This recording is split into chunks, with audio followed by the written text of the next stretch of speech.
स्थानिक प्रकल्पग्रस्त कंत्राटी कामगारांवर होत असलेल्या अन्याय, त्यांना द्यावयाच्या मागण्याबाबत होत असलेल्या चालढकलीविरुद्धही 29 जुलैपासून होणार आंदोलन। उरण येथील ONGC प्रकल्पात कंत्राटी पद्धतीवर काम करणाऱ्या 450 कामगारांच्या निवृत्तीनंतर त्या जागी यापुढे एकही कामगाराची भरती करण्यात येणार नाही, असा आदेशच ONGC प्रशासनाने काढला आहे। कामगारांच्या हिताविरोधात काढण्यात आलेल्या आदेशामुळे संतप्त झालेल्या कामगारांनी ONGC विरोधात आंदोलनाचे हत्यार उपसले आहे। हा आदेश मागे घेण्यात यावा आणि कामगारांच्या विविध प्रलंबित मागण्यांसाठी 29 जुलै रोजी काळ्या फिती लावून आस्थापनाचा जाहीर निषेध करणार आहोत।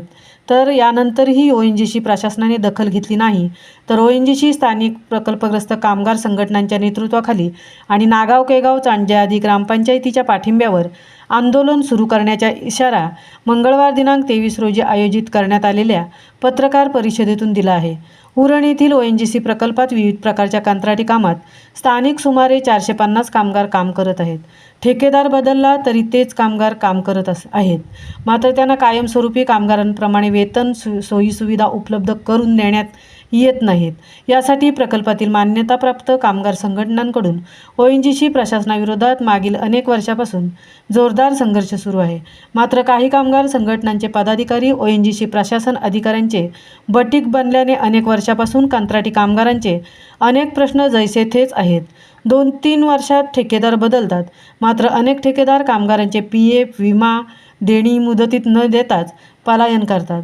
ONGCचेही काही अधिकारी कामगारांची देणी बुडवणाऱ्या अशा ठेकेदारांची पाठराखण करत असल्याने कामगारांना आर्थिक नुकसानीला सामोरे जाण्याची वेळ येऊ लागली आहे। ठेकेदार, काही कामगार संघटनांचे पदाधिकारी आणि ONGC प्रशासन अधिकारी यांच्यातील आपापसातील संगनमतामुळे याआधीच न्याय मिळत नसल्याने कामगारांमध्ये तीव्र असंतोषाचे वातावरण निर्माण झाले आहे।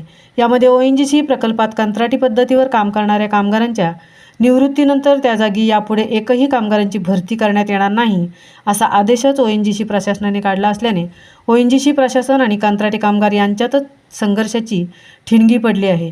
या ठिणगीचे रूपांतर आंदोलनात होण्याची शक्यता निर्माण झाली आहे। याचीच माहिती देण्यासाठी ONGC स्थानिक प्रकल्पग्रस्त कामगार संघटनेचे पदाधिकारी आणि नागाव केगाव चांजे आदी ग्रामपंचायतीचे सरपंच सदस्यांच्या उपस्थितीत मंगळवारी उरण येथे पत्रकार परिषदेचे आयोजन करण्यात आले होते।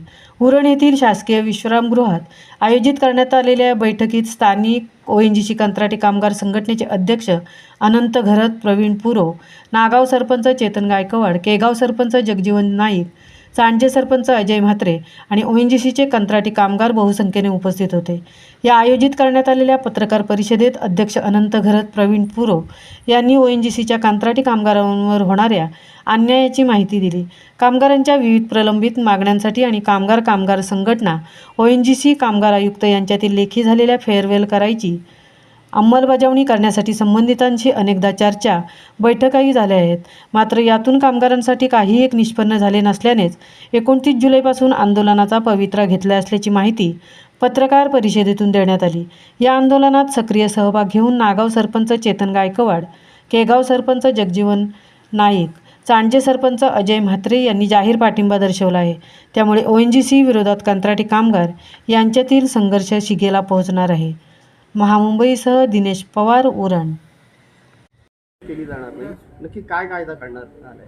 ONGC मॅनेजमेंटने, हायर अथॉरिटीने त्यांच्यामध्ये असा नवीन एक कायदा काढलेला आहे की कामगार कंत्राटी असो, परमनंट असो, रेग्युलर असो, कुठलाही कामगार असो, की ते जरा रिटायर्ड झाले किंवा आकस्मिक त्यांचा मधीत काही मृत्यू झाला तर पूर्वी असे परिस्थिती होती की त्याच्या बदल्यात त्यांच्या वारसांना किंवा त्यांच्या नातेवाईकांना तिथे जॉब मिळत असत, काम मिळत असेल। पण आताच्या नवीन कायद्यानुसार असं समजण्यात आलेलं आहे की यापुढे असं कुठलं जॉब त्यांना दिलं जाणार नाही। हा प्रकल्पग्रस्तांवर मोठा अन्याय आहे आणि त्याच्यात प्रकल्पग्रस्त भरवलं गेलं, त्याला आम्ही तीव्र विरोध करतो।